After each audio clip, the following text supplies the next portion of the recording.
tu ne m'as pas donné. J'étais mis, tu ne m'as pas vêtu. J'étais en prison, tu n'es pas venu me visiter. J'étais à l'hôpital. Oh, le Seigneur, quand est-ce que toi tu étais déjà malade, quand tu habites aux cieux? Il dit, quand tu as refusé de faire ça à un de tes proches, c'est à moi que tu l'as refusé. Alléluia. Amen. Alléluia. L'église devait être l'endroit où l'amour devait couler, plus qu'à secours populaire, plus qu'à secours catholique, plus même dans les habitualités. Mais on trouve le contraire. Si on est dans l'église, on va soutenir notre voisin. Sa maison est cramée. On va faire une quête. Il dit, hein? Nous, on ne connaît même pas les voisins. Les voisins du pasteur, on ne les connaît pas. Ils ne peuvent pas même avec nous. Manque d'humanité. Alléluia. Amen. Nous vivons dans un monde où les gens sont inhumains. Mais la Bible dit, nous, notre cité, en nous, est dans le ciel. En vrai dire, nous sommes des citoyens célestes. Nous vivons sur la terre comme les étrangers, comme des pèlerins, mais notre vraie identité, nous sommes des célestins. Alléluia. Amen. Nous sommes qui? Les célestins et les célestines. Alléluia. Amen. Mais la Bible affirme là que notre cité en nous est dans les cieux, où nous entendons aussi comme sauveur le Seigneur Jésus-Christ qui transformera les corps de notre humiliation, c'est-à-dire ces corps-là qui meurent, ces corps-là qui est le corps de maladie, ces corps-là, les corps des angoisses, les corps des soucis, les corps qui deviennent obèses et qui maigrissent, les corps-là, ça peut vous tuer. Alléluia. Amen. C'est pour cela qu'il faut les traiter durement. Quand tu veux prier, le corps te dit, ne te crois pas que tu es fatigué. Et la Bible dit que Jésus transformera notre corps d'humiliation en les rendant semblables au corps de sa gloire, par le pouvoir qu'il a de l'assujettir toutes choses. Amen. Amen. Deuxième passage de Pierre. Pierre dit quoi? Pendant que Blaise se prépare pour Hébreux 11, 16 pour aller vers Apocalypse. Allons vite. 1 Pierre 2, verset 11 à 17. J'ai donné les versets.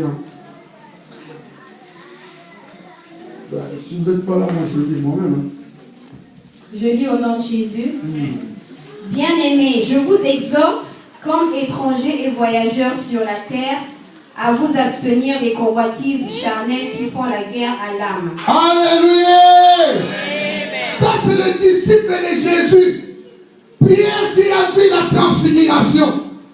Pierre qui a marché avec Jésus. C'est Pierre-là qui prêchait à la mer de Tibériade. Qui a dit à Jésus, mais Jésus, regarde, nous t'avons suivi.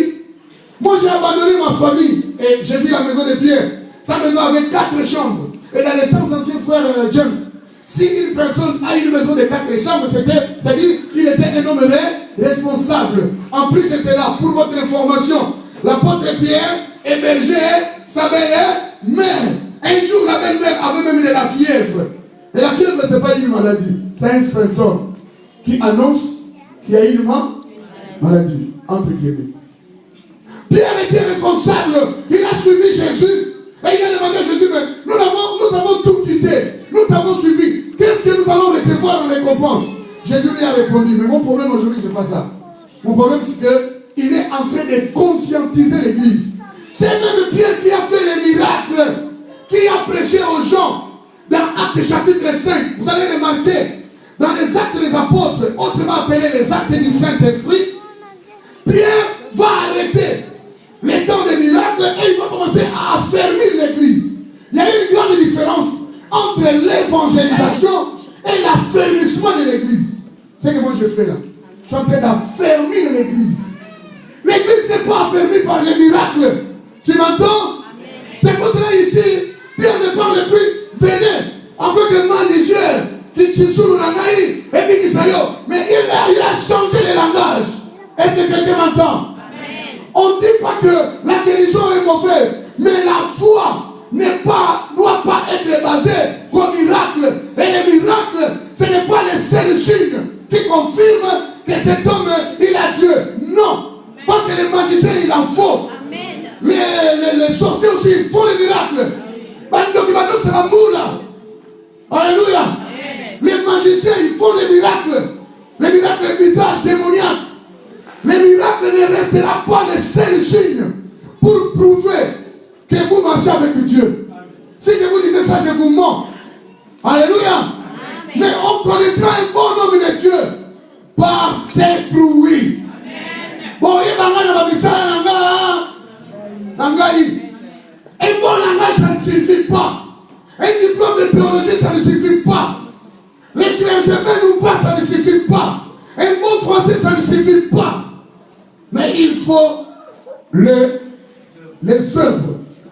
Jésus a dit, vous connaîtrez l'arbre par ses fruits. Amen. Alléluia. Amen. Et dans ces temps de la fin, les miracles ne peuvent pas être les supports principaux.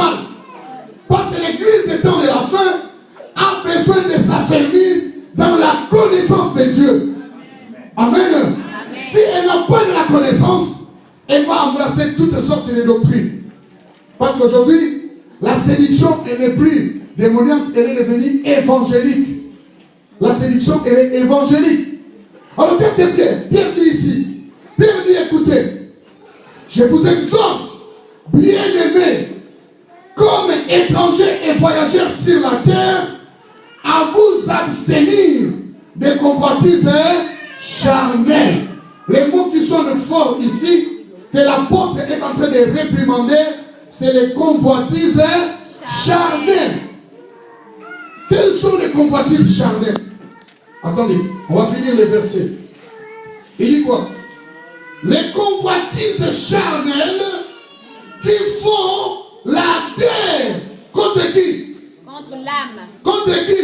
L'âme. Vous l'entendez, mon frère, ma soeur. Voilà, les convoitises charnelles font la guerre contre qui? Contre l'âme. Et si tu ne connais pas l'âme, tu vas continuer à vivre dans les convoitises pour combattre l'âme. Alléluia. L'âme, déjà, c'est un mystère. Il faut que tu arrives à comprendre qu'est-ce qu'est l'âme.